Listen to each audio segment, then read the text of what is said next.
deadly riots over the government's plan to avoid defaulting on its loans. Is that the unemployment keeps rising, and it has to keep rising just because you have an excess supply of goods, which is... This is all borrowed money that our and that debt is owned by banks in other countries. It's been over M-O-N-E-Y, in the form of a convenient personal loan. A filter cigarette that delivers the taste, and 45 malt liquor. Are you hot? Quite some time ago, by a section of America is sponsoring. I first learned it from my grandmother. Now, my grandmother was a wonderful person. She taught me how to play the game Monopoly. She understood that the name of the game is to acquire. She would accumulate everything she could, and eventually she became the master of the board. And then she would always say the same thing to me. She'd look at me and she'd say, "One day, you'll learn to play the game." One summer, I played Monopoly almost every day, all day long. And that summer, I learned to play the game. I came to understand the only way to win is to make a total commitment to acquisition. I came to understand that money and possessions, that's the way that you keep score. And by the end of that summer, I was more ruthless than my grandmother. I was ready to bend the rules if I had to win that game. And I sat down with her to play that fall. I took everything she had. I watched her give her last dollar and quit in utter defeat. And then she had one more thing to teach me. Then she said, "Now it all goes back in the box." All those houses and hotels, all the railroads and utility companies, all that property and all that wonderful money. Now it all goes back in the box. None of it was really yours. You got all heated up about it for a while. But it was around a long time before you sat down at the board. And it will be here after you're gone. Players come and players go. Houses and cars, titles and clothes, even your body. Because the fact is that everything I clutch and consume and hoard is going to go back in the box, and I'm going to lose it all. You have to ask yourself, when you finally get the ultimate promotion, when you've made the ultimate purchase, when you buy the ultimate home, when you have stored up financial security and climbed the ladder of success to the highest rung you can possibly climb it, and the thrill wears off, and it will wear off, then what?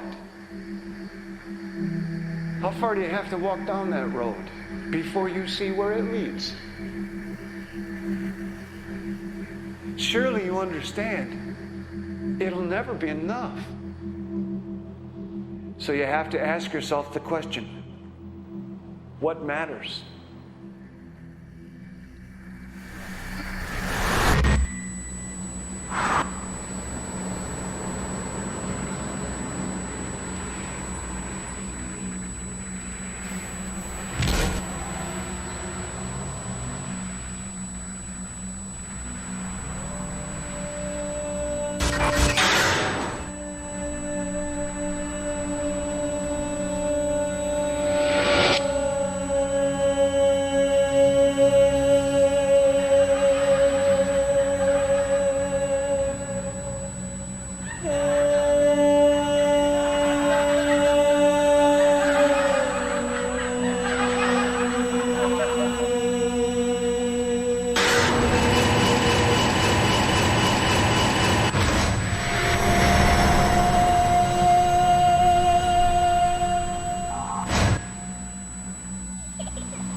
When I was a young man growing up in New York City, I refused to pledge allegiance to the flag. Of course, I was sent to the principal's office, and he asked me, "Why don't you want to pledge allegiance? Everybody does." I said, "Everybody once believed the earth was flat, but that doesn't make it so." I explained that America owed everything it has to other cultures and other nations, and that I would rather pledge allegiance to the earth and everyone on it. Needless to say, it wasn't long before I left school entirely, and I set up a lab in my bedroom. There I began to learn about science and nature. I realized then that the universe is governed by laws, and that the human being, along with society itself, was not exempt from these laws.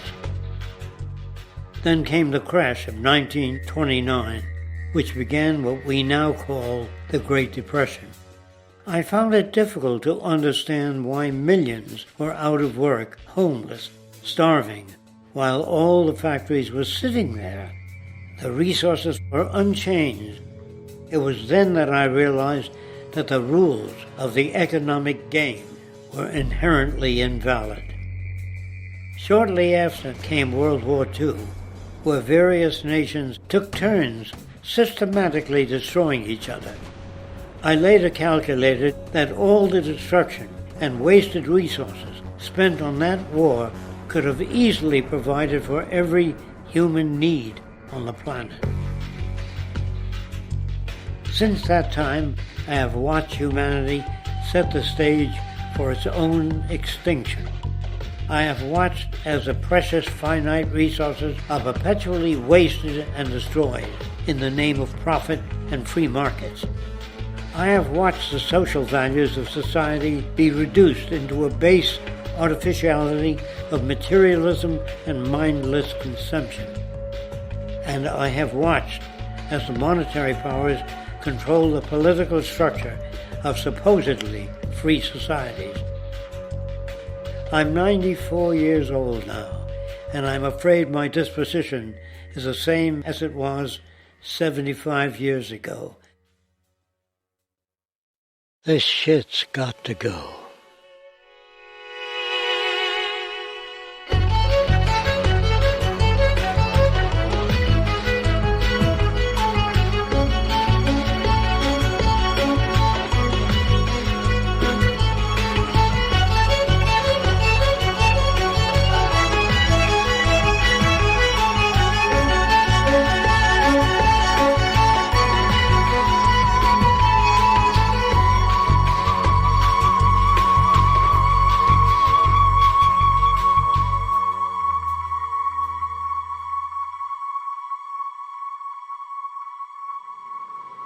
So you're a scientist, and somewhere along the way, hammered into your head is the inevitable nature versus nurture, and that's at least up there with Coke versus Pepsi or Greeks versus Trojans. So nature versus nurture, this by now utterly oversimplifying view of where influences on how a cell deals with an energy crisis, up to what makes us who we are on the most individualistic levels of personality. And what you've got is this complete false dichotomy built around nature as deterministic. At the very bottom of all the causality of life is DNA and the code of codes and the Holy Grail, and everything is driven by it. And at the other end, a much more social science perspective, which is we are social organisms, and biology is for slime molds. Humans are free of biology, and obviously both views are nonsense.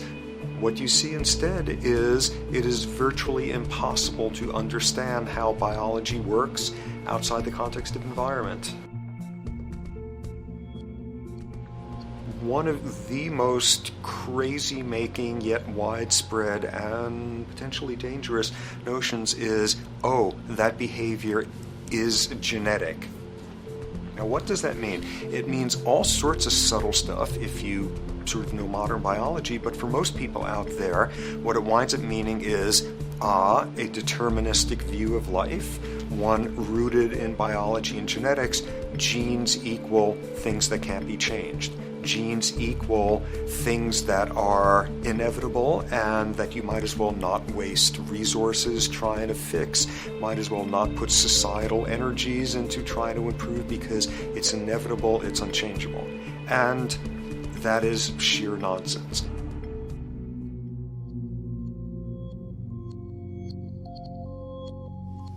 It is widely thought that conditions like ADHD are genetically programmed, conditions like schizophrenia are genetically programmed. The truth is the opposite. Nothing is genetically programmed. They're very rare diseases. I mean, a small handful, extremely sparsely represented in the population that are truly genetically determined. Most complex conditions might have a predisposition that is a genetic component, but a predisposition is not the same as a predetermination. The whole search for the source of diseases in the genome was doomed to failure before anybody even thought of it, because most diseases are not genetically predetermined. Heart disease, cancer, strokes, rheumatoid conditions, autoimmune conditions in general, mental health conditions, addictions, these are none of them genetically determined. Breast cancer, for example, out of 100 women with breast cancer, only 7 will carry the breast cancer genes. 93 do not. And out of 100 women who do have the genes, not all of them will get cancer.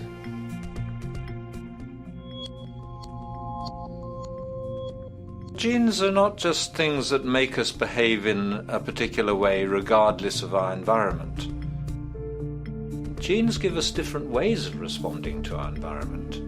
And in fact, it looks as if some of the early childhood influences of a kind of child rearing affects gene expression, actually turning on and off different genes to put you on a different developmental track, which may suit the kind of world you've got to deal with. So, for example, a study done in Montreal with suicide victims looked at autopsies of the brains of these people. And it turned out that if a suicide victim, these are usually young adults, had been abused as children, the abuse actually caused a genetic change in the brain that was absent in the brains of people who had not been abused. That's an epigenetic effect. Epi means on top of, so that the epigenetic influence is what happens environmentally to either activate or deactivate certain genes.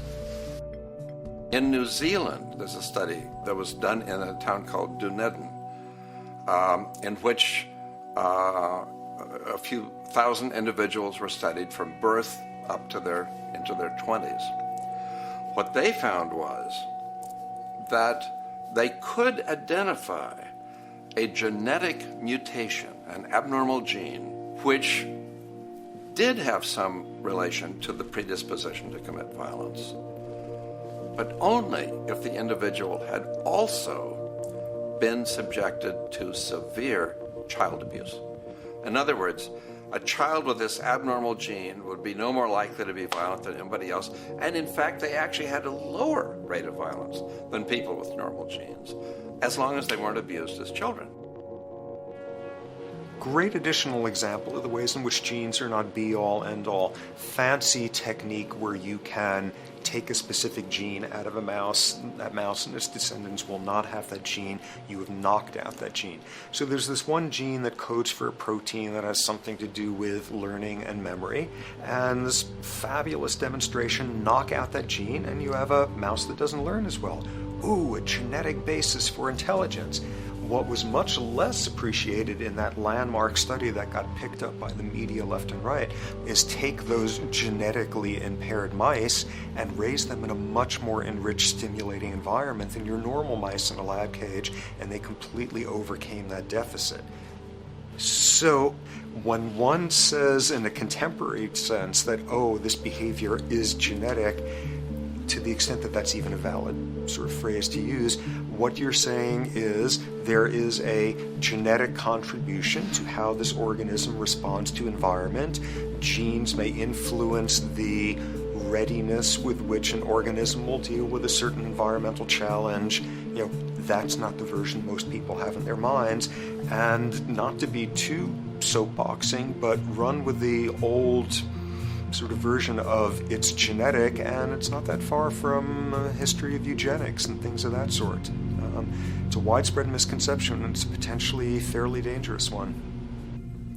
One reason that the sort of biological explanation for violence, one reason that hypothesis is potentially dangerous, it's not just misleading, it can really do harm, is because if you believe that, you could very easily say, well, there's nothing we can do to change the predisposition people have to becoming violent. All we can do if somebody becomes violent is punish them, lock them up or execute them. But we don't need to worry about changing the social environment or the social preconditions that may lead people to become violent, because that's irrelevant. The genetic argument allows us the luxury of ignoring past and present historical and social factors. And in the words of Louis Menand, he wrote in the New Yorker, very astutely, he said, "It's all in the genes, an explanation for the way things are that does not threaten the way things are. Why should someone feel unhappy or engage in antisocial behavior when that person is living in the freest and most prosperous nation on earth? It can't be the system. There must be a flaw in the wiring somewhere," which is a good way of putting it. So the genetic argument is simply a cop-out, which allows us to ignore the social and economic and political factors that in fact underlie many troublesome behaviors.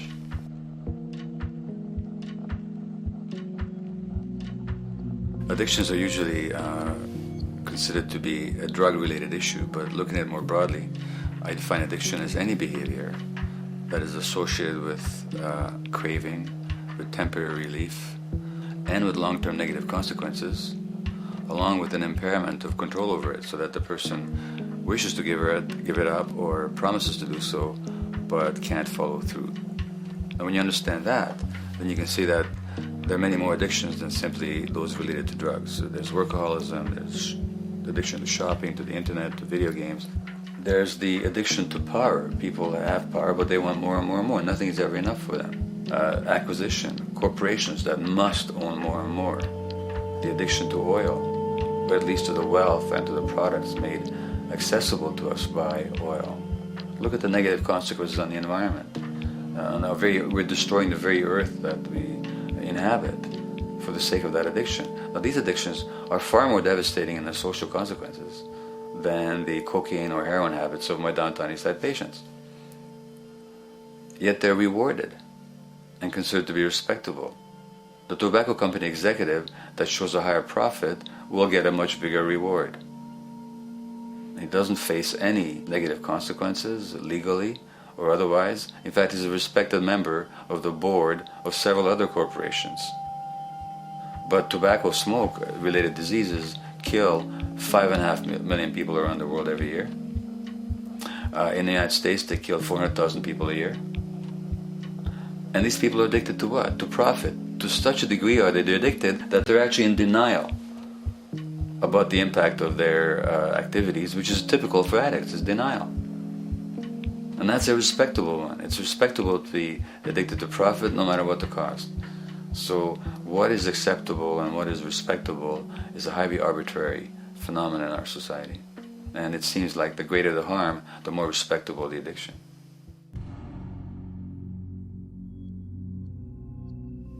There's a general myth that drugs in themselves are addictive. In fact, the war on drugs is predicated on the idea that if you interdict the sources of drugs, you can deal with addiction that way. Now, if we understand addiction in a broader sense, we see that nothing in itself is addictive. No substance, no drug is by itself addictive, and no behavior is by itself addictive. Many people can go shopping without becoming shopaholics. Not everybody becomes a food addict. Not everyone who drinks a glass of wine becomes an alcoholic. So the real issue is what makes people susceptible, because it's the combination of a susceptible individual and to potentially addictive substance or behavior that actually then makes for full flowering of addiction. In short, it's not the drug that's addictive, it's the question of the susceptibility of the individual to being addicted to a particular substance or behavior. If we wish to understand what then makes some people susceptible, we actually have to look at their life experience. The old idea, although it's old, but it's still broadly held, that addictions are due to some genetic cause is simply scientifically untenable. What the case is actually is that certain life experiences make people susceptible. Life experiences that not only shape the person's personality and psychological needs, but also their very brains in certain ways. And that process begins in utero.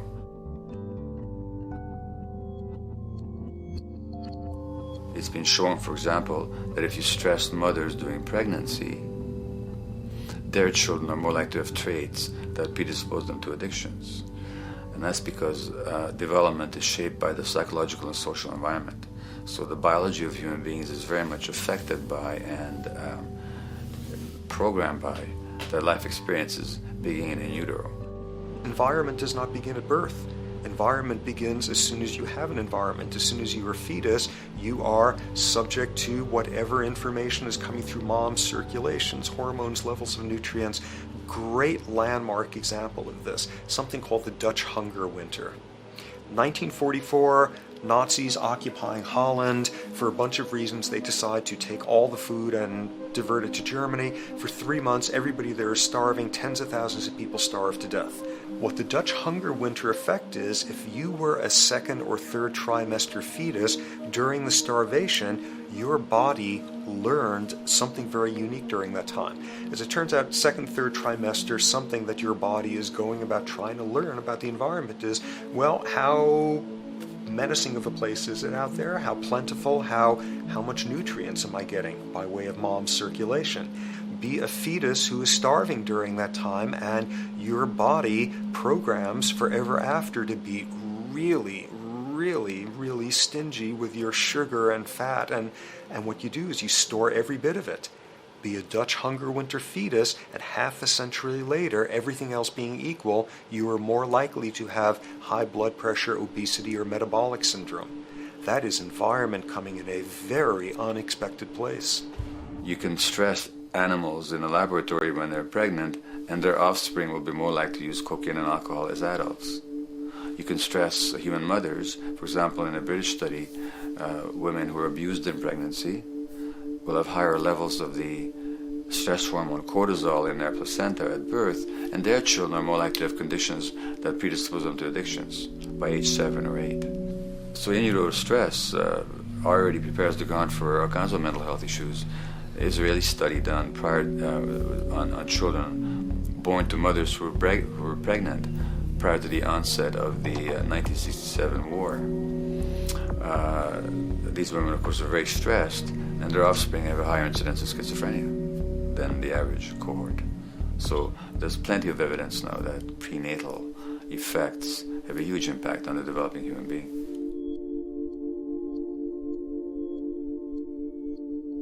The point about human development, and specifically human brain development, is that it occurs mostly under the impact of the environment and mostly after birth. Now, if you compare us to a horse, which can run on the first day of life, we see that we are very undeveloped. We can't muster that much neurological coordination, balance, muscle strength, visual acuity until a year and a half, 2 years. And that's because the brain development that in the horse happens in the safety of the womb, in a human being has to happen after birth. And that has to do with simple evolutionary logic. As the head gets larger, which is what makes us into human beings, the burgeoning of the forebrain is what creates the human species, actually. At the same time, we walk on 2 legs, so our pelvis narrows to accommodate that. So now we have a narrower pelvis, a larger head. Bingo, we have to be born prematurely. And that means that the brain development that in other animals occurs in utero